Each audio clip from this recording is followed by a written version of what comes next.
जय श्री गणेश। नमस्कार, मैं आचार्य संजय द्विवेदी। मेरे समस्त प्रबुद्ध दर्शकों का मेरे चैनल पे हार्दिक स्वागत है।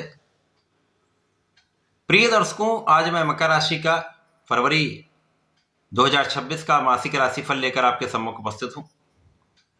फरवरी माह में जो ग्रहों के परिवर्तन होने वाले हैं तथा जो ग्रहों की स्थितियां बनेंगी वो आपके लिए कितनी उपयोगी हैं, कितना लाभ देने वाली हैं, आपको कितना आगे बढ़ाने वाली हैं, अथवा कहीं पर कोई समस्या या अवरोध है तो उसका क्या निराकरण, संपूर्ण विश्लेषण मैं पूर्ण तर्क के साथ करने जा रहा हूं। प्रिय दर्शकों, इस राशिफल को आप अपने लग्न तथा राशि दोनों के अनुसार देख सकते हैं। मकर राशि के लिए यदि हम अवलोकन करें तो प्रारंभ से आपके लग्न में 4 ग्रहों का योग बना हुआ होगा जो अत्यंत प्रबल स्थिति बना रहा है। सूर्य, मंगल, बुध और शुक्राचार्य यहां पर गोचर कर रहे होंगे। द्वितीय भाव में राहु का गोचर चल रहा है। तृतीय भाव में शनिदेव अत्यंत प्रबल अवस्था में गोचर कर रहे हैं, बलवान हो रहे हैं, अंश बल इनका बढ़ रहा है। षष्ठम भाव में गुरुदेव बृहस्पति का गोचर चल रहा है तथा आपके अष्टम भाव में केतु है।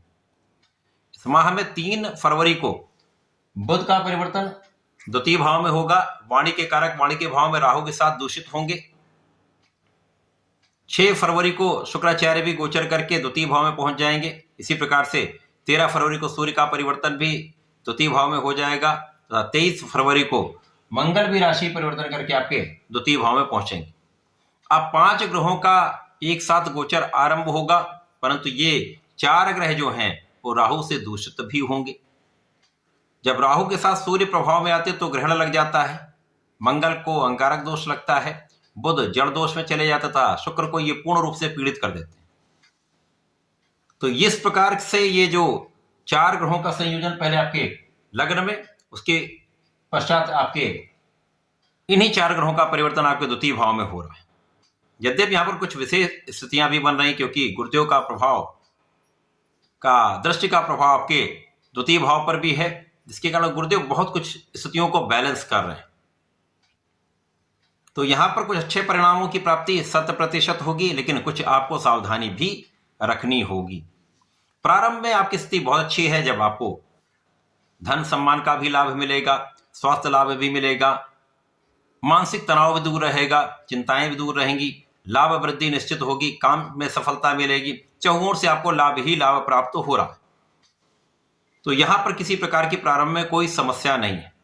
आपका मन भी अच्छा रहेगा, आपका विचार भी अच्छा रहेगा, तो आपका भाग्य पूरे माह में आपको साथ देने वाला है। तो पूरे माह में भाग्य का साथ विशेष रूप से आपको बहुत आगे बढ़ाने वाला है।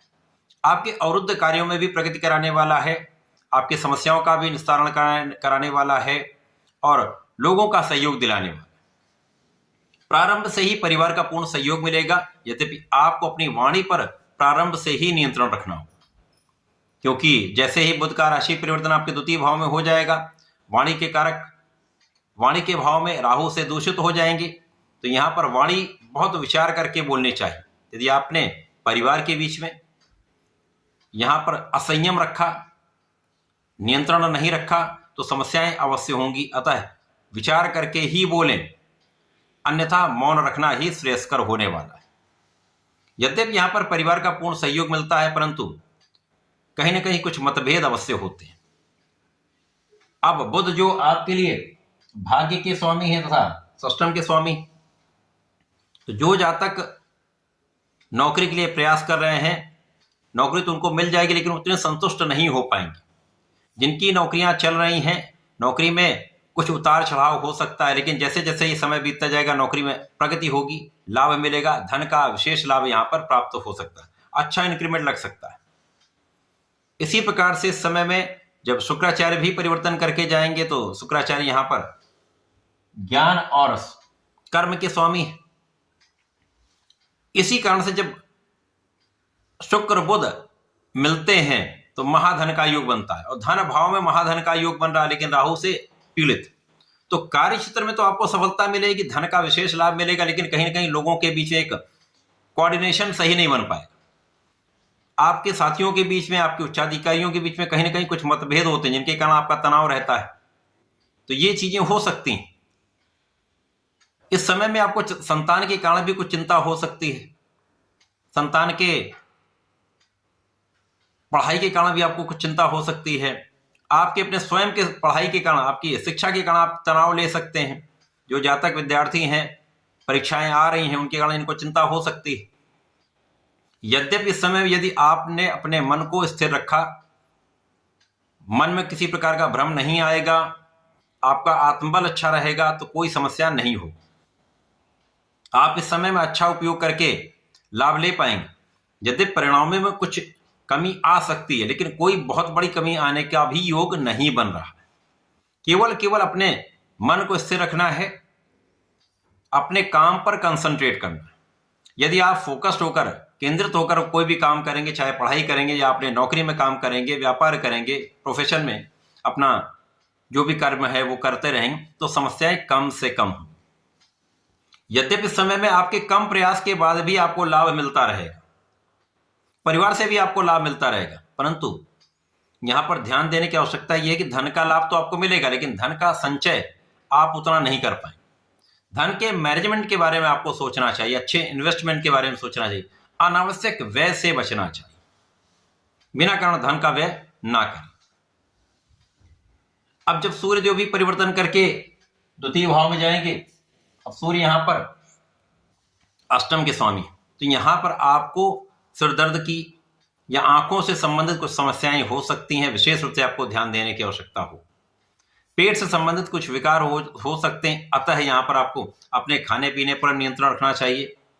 खाने पीने में अनियमितता समस्या का कारण बन सकती है, इंडाइजेशन हो सकता है। तो फिटनेस पर ध्यान दें, योगा प्राणायाम करें, अच्छा आहार विहार लेंगे तो समस्याएं कम होंगी। आंखों से संबंधित जो विकार हैं उसके लिए प्राणायाम करें, व्यायाम करें तो समस्याएं कम से कम होंगी। ध्यान रखने की आवश्यकता है, डरने की आवश्यकता नहीं है। इसी प्रकार से जब मंगल का परिवर्तन होगा, मंगल अपनी उच्च राशि से निकलकर द्वितीय भाव में जाएंगे। अब यहां पर आपको अपने क्रोध पर पूर्ण रूप से नियंत्रण रखना होगा, और जब क्रोध पर नियंत्रण आप नहीं रख पाते हैं तो अनावश्यक वाद विवाद हो जाता है, क्योंकि आप तत्काल बोल देते हैं। अब बोल देंगे तो विवाद निश्चित रूप से होगा। अतः इस समय में आपको अपने परिवार के मध्य में, अपने काम के क्षेत्र में, अपने व्यापार के क्षेत्र में बहुत संयमित, बहुत संतुलित बने रहना है। यदि सोच विचार कर बोलेंगे, बात करेंगे, विवेकशील रहेंगे, थोड़ा सा संयम रखेंगे तो समस्याएं नहीं होंगी और इस समय का आप लाभ उठा पाएंगे। अब मंगल चूंकि यहां पर आपके लिए लाभ के स्वामी, यहां पर आपके सुख के भी स्वामी, तो इस समय में सुख साधन बढ़ सकते हैं। अचानक कुछ ऐसी प्रगति होगी, सुख संसाधन बढ़ सकते हैं, भूमि भवन वाहन का लाभ आपको मिल सकता है, सुखों का उपभोग आप कर पाएंगे। लाभ तो अवश्य आपका बढ़ेगा, लेकिन लाभ की नियमितता को बनाए रखना अत्यंत आवश्यक है। अतः गलत निर्णय से बचेंगे तो समस्याओं से बचेंगे, वाद विवाद से बचेंगे तो धन के अपव्यय से बचेंगे, खाने पीने में अनियमितता नहीं करेंगे तो स्वास्थ्य समस्याएं नहीं होंगी। तो यहां पर आपको केवल और केवल अपने आप को संतुलित करना है और कोई बड़ी समस्या नहीं होने वाली, क्योंकि राहु पर भी गुरु का प्रभाव है, राहु भी नियंत्रित होंगे और शनि की स्थिति बहुत अच्छी जो लग्नेश है, जिसके कारण आपकी यात्राएं भी होंगी, यात्राओं में कुछ व्यय होगा, कुछ आध्यात्मिक कार्यों में आपका व्यय हो सकता है, व्यापारिक यात्राएं आपके लिए बहुत अच्छी रहने वाली, जिनसे आपको अच्छा लाभ भी मिलेगा। तो ये समय अच्छा है, कुल मिलाकर अच्छी स्थिति बन रही। पढ़ाई में धन व्यय हो सकता है, आपकी भी पढ़ाई में, आपके संतान के ऊपर भी कुछ धन आप व्यय कर सकते हैं, ये अच्छा है, किसी प्रकार से कोई समस्या वाली बात नहीं। इस पूरे माह में आपको संपूर्ण रूप से इस माह का लाभ लेने के लिए भगवान गणपति की आराधना करनी चाहिए, ओम गंगणपतये नमः का जप करना चाहिए, संकट मोचन हनुमान जी का जप करना चाहिए, ओम हम हनुमते नमः का नित्य जप करें, एक माला का करेंगे, विशेष लाभ मिलेंगे। तो ऐसा करके इसका उपयोग करें, लाभ लें। धन्यवाद, नमस्कार।